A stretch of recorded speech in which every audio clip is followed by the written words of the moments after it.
दोस्तों, नीतीश कुमार बिहार के मुख्यमंत्री नहीं बनेंगे। जो एनडीए की तरफ से सीट शेयरिंग का फॉर्मूला सामने रखा गया, उसने यह स्पष्ट कर दिया कि नीतीश कुमार को बीजेपी ने साइडलाइन कर दिया है।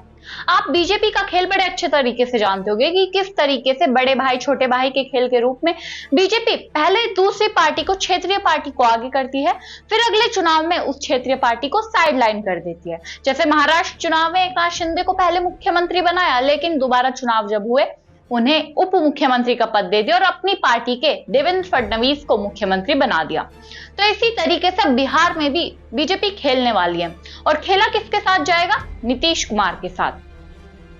इस बार बीजेपी और जेडीयू दोनों 101 सीटों पर चुनाव लड़ेगी। जहां 2020 विधानसभा चुनाव में जेडीयू को 115 सीटें, बीजेपी को 110 सीटें मिली थी, तो अब दोनों पार्टियों को इस विधानसभा चुनाव में 2025 विधानसभा चुनाव में 101 सीटें मिली हैं।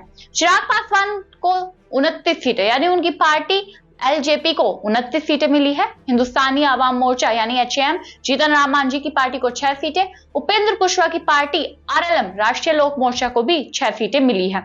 जिसके बाद जीतन राम मांझी और उपेंद्र कुशवाहा दोनों ही नाराज है बीजेपी से। तो इसी बीच बीजेपी की तरफ से उम्मीदवारों की लिस्ट भी, पहली सूची भी जारी कर दी गई। लेकिन सवाल यहाँ पर यह उठता है, जिस तरीके से एनडीए में बीजेपी और जेडीयू दोनों को 101 सीटें मिली, क्या यह दर्शाने की कोशिश की जा रही है कि विधानसभा चुनाव दोनों पार्टी बराबर सीटों पर लड़ेगी? अगर हम सत्ता में आते हैं तो एनडीए सत्ता में आता है, जीत हासिल करता है, तो एनडीए की तरफ से इस बार बीजेपी का मुख्यमंत्री बनेगा, क्योंकि सीट तो दोनों की बराबर है और जो ज्यादा सीटें जीतेगा उसका मुख्यमंत्री बनेगा।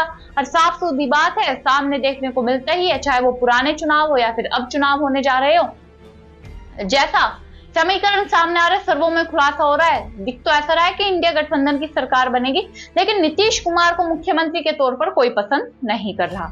अब इसी बीच जब ये खबर सामने आती है कि एनडीए ने दोनों ही पार्टियों को बराबर सीटें दिया, ये खुद में बड़ी बात है। और बीजेपी की तो पहली सूची भी जारी कर दी गई, जहां अभी जेडीयू एचएम सोच रहे थे कि हम इस सीटों पर इस उम्मीदवार को उतारेंगे, तो इसी बीच जेडीयू को छोड़ बीजेपी आगे बढ़ी और अपनी सूची भी जारी कर दी, जिसमें पहली ही सूची में 71 प्रत्याशियों के नाम शामिल थे। और तारापुर से सम्राट चौधरी, बीजेपी के वरिष्ठ नेता है, उप मुख्यमंत्री है बिहार के, उन्हें टिकट थमा दिया गया है।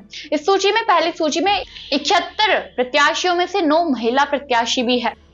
ये तो सीटों की बात हो गई, लेकिन अब बात करते हैं कि क्या एनडीए गठबंधन में सब कुछ ठीक भी है या फिर नहीं। जिस तरीके से सीट शेयरिंग के बाद बयान सामने आ रहा है, चाहे वो उपेंद्र कुशवाहा के हो या फिर जीतन राम मांझी के, दोनों ही पार्टी अपने दोनों ही संस्थापकों के साथ नाराज नजर आ रही है। उपेंद्र कुशवाहा ने साफ तौर पर कहा है कि मैं जनता से क्षमा मांगता हूं, मैंने कार्यकर्ताओं को तैयार कर लिया था, हमें इससे ज्यादा की अपेक्षा थी, लेकिन हमें 6 सीटें मिली, जो सही नहीं है। दूसरी तरफ मांझी का बयान ये सामने आता है कि हम डिजर्व तो 12 से 16 सीटें करते थे, लेकिन हमें 6 सीटें मिली, पता नहीं क्यों। जो डिजर्व नहीं करते थे, जिन्हें 6 सीटें नहीं मिलनी चाहिए थी, उन्हें 6 सीटें दे दी गई।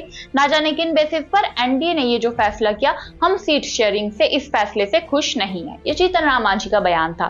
तो दोस्तों, अब सवाल ये उठता है कि चुनावी समीकरण में बीजेपी ने एनडीए की तरफ से आगे तो रख दी कि हाँ, ये पार्टी इतनी सीटों पर चुनाव लड़ेगी, इतनी सीटों पर चुनाव लड़ेगी, लेकिन क्या उस सीट शेयरिंग के फॉर्मूले से एनडीए खुश है? एनडीए के जो दल है वह खुश है या फिर नहीं? आपको क्या लगता है? कमेंट बॉक्स में जरूर बताइएगा। तब तक के लिए नमस्कार।